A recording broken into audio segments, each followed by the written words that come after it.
Hey buddy fighters, Turn 1 Pass here today with a deck profile on Star Dragon Jackknife. Recently with the release of Buddy Legends, we've gotten a lot of support that helps the deck be a lot more aggressive and pull off some combo plays. You can either play Grand Feast with the release condition Dragon Force, or you could play a new build that revolves around playing the Impact Monster and multi-calling him out to fill up his soul and just do multiple attacks during your final phase.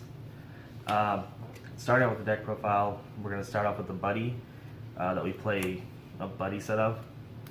Shining Dragon or Jackknife. He is a size 2, 625, call cost, put a card from your drop zone into this card's soul and pay 1 gauge. When this card deals damage to your opponent, destroy a monster on their field, and it's possibly got one of the best control-based overturns, which is during your opponent's turn only, when they would play a card other than through card effect, nullify that card being played.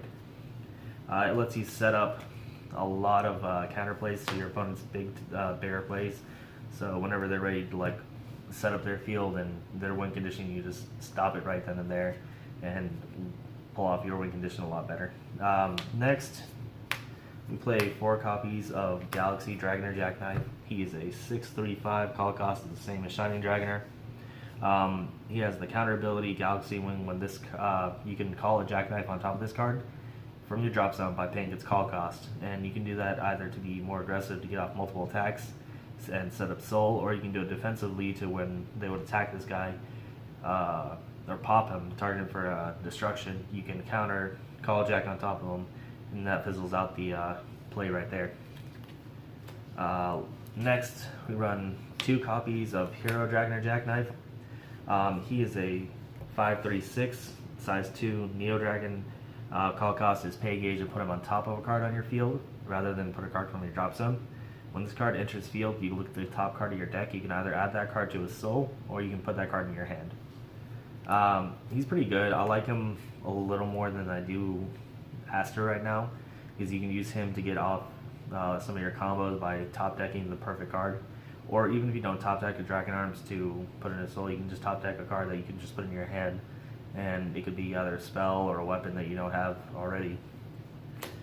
Lastly, for Jackknives, we run 4 of the Impact Monster, which is Jackknife Galactic Batterizer.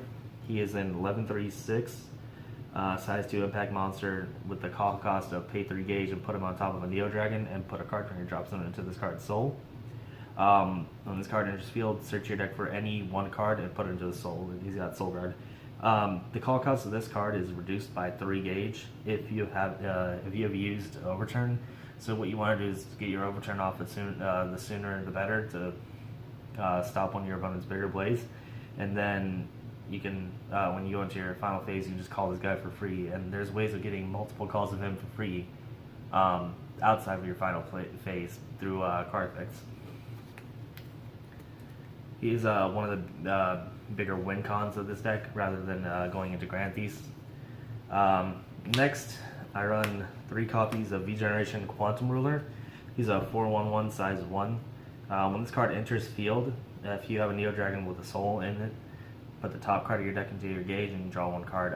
This ability only activates once per turn. He's basically like your Flare Fang or your Globes, or actually Globes would not be the best description. He's more like Sphering, meeting condition of checking what you have on field and then plussing off of that. Next, for my last Neo Dragon size ones, I run 3 Star Dragoner Dimension E. He is a 4/1/1. This is the call cost of all Neo Dragons in your hand by 1, so even if you don't use Overturn, you can use that ability by having him on field to reduce the call cost of your Impact Monster to 2 gauge rather than 3. And he's got the really good ability of when a card is placed into the soul of a Neo Dragon, not just a size 2 or anything, just even his soul, you can cross nice, you draw 1 card. So if your hand's not looking too good, you can cross nice from hand into soul, hopefully draw the cards you need to start doing your combo plays. Onto the Dragon Arms, starting off with size 0s. We run 2 Dragon Arms Mayday. It is a 1/1/1, but the stats really don't matter as much. Its ability is while you're cross nice with this card and it's in your soul, you can counter call a card from your hand, a Neo Dragon size 2 or less, 2 or less, or isn't any size actually. Yeah, size 2 or less Neo Dragon from your hand by paying its call cost. So what you can do is you can have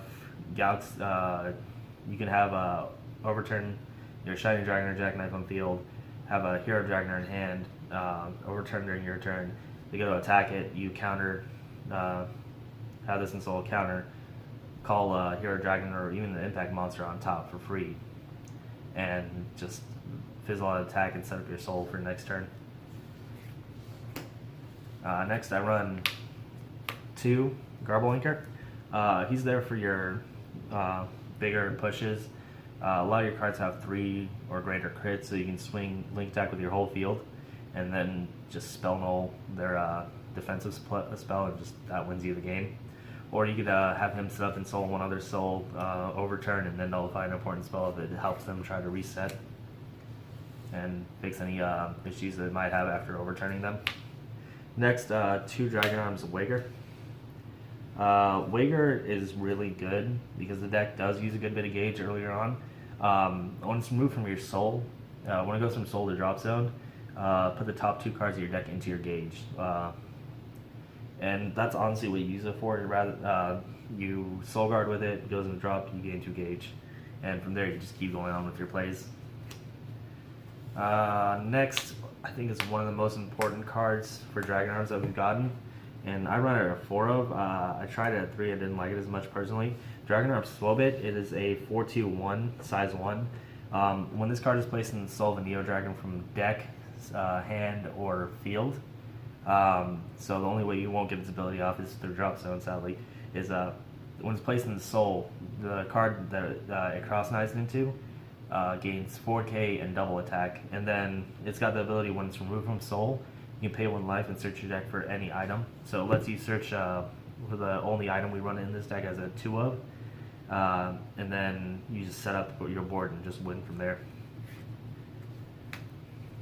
Lastly, for Dragon Arms, the last 2 Dragon Arms we run are 3 copies of Biggest Dragon Arms Triple Buster. It's size 3, 534, but you don't worry about the stats because what you want to do is have it in your soul rather than on the field. While it's in your soul, your Neo Dragon gains 3k power, penetrate, and 1 crit. So it just sets up your Neo Dragon to swing for 4 to 5 crits multiple times. Lastly, the last size 3 Dragon Arms we run is J Galaxion. You run it for the combo plays with the Impact Monster, making its attacks unnullifiable. You can easily send it to drop. You can easily set up your Impact Monster just to shove it into its soul if it's not already in drop. I personally like it as a 1 of. I think more than 1 would be just too much when you have a Triple Buster already. Next, the only weapon we run are 2 copies of Radiant Star Linkage. It's a 3/2, pay a gauge to equip. You don't use it for attacking, you actually use it just to rest, put your Jackknife in center in front of it, and then you attack with Jack, rest it, and get another attack off with Jack. Onto the spells, you run 3 Star Believer. It's probably one of the best draw spells for Star Dragon World right now. You remove a soul from a card on your field, and then gain a life and draw 2 cards, so you can combo with Swobit by having Swobit put in the soul, give double attack, and you can remove Swobit to gain a life, draw 2 cards, and then pay a life and tutor your weapon out of your deck to start winning through there.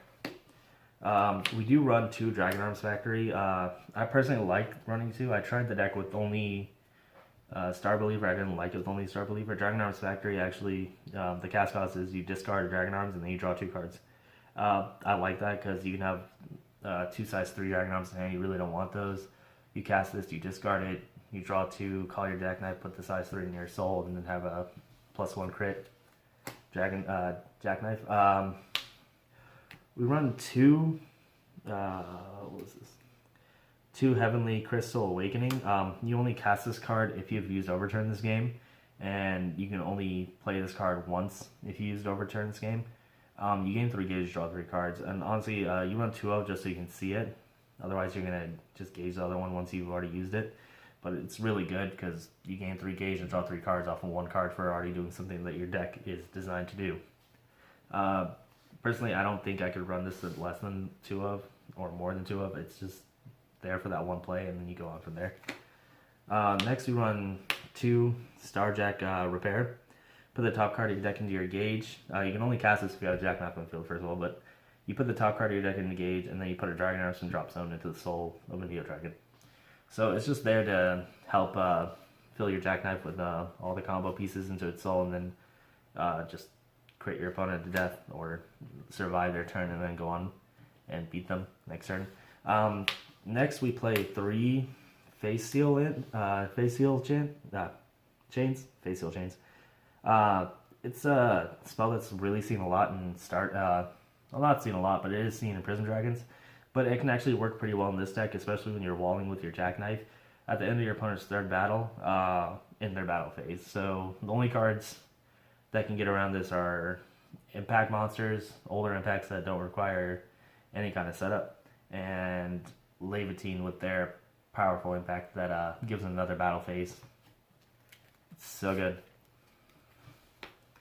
Lastly, one of the most important cards to come out of Buddy Legends, you run 3 copies of Into the Future. It's got a lot of versatility, being defensive, aggressive, or basically just pumping up your crits like you already have been doing.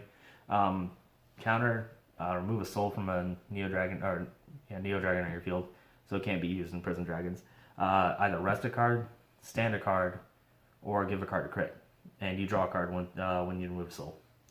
So you can combo this with your Batterizer, who's going to have massive soul, or you can combo this with your 3 crit Jackknives and your Swell Bits to pump them up in crits, or restand them to attack again. Or you can do this combo this on your opponent's turn when they call out their multi-attack monster and just go and rest them and go on from there and survive the turn.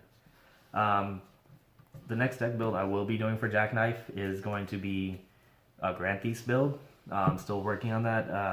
I tried I tried the Style of Justice. But Style of Justice is isn't as good in this deck because you're doing a lot of soul removal as much as you're doing soul gain. So I'm trying a different build with the Promo Dragon Force that doesn't require anything but having a Jackknife on field and 2 gauge. So that's going to be the next deck build I try to work on with Star Dragon World. Please like, comment, and subscribe if you like this video. Share with your friends. Hopefully we're going to have more content up, some more deck profiles, some match videos involving this deck and the other decks that are going to be featured in the channel. I appreciate all your feedback, and I really hope to hear back from you guys. Have a great night.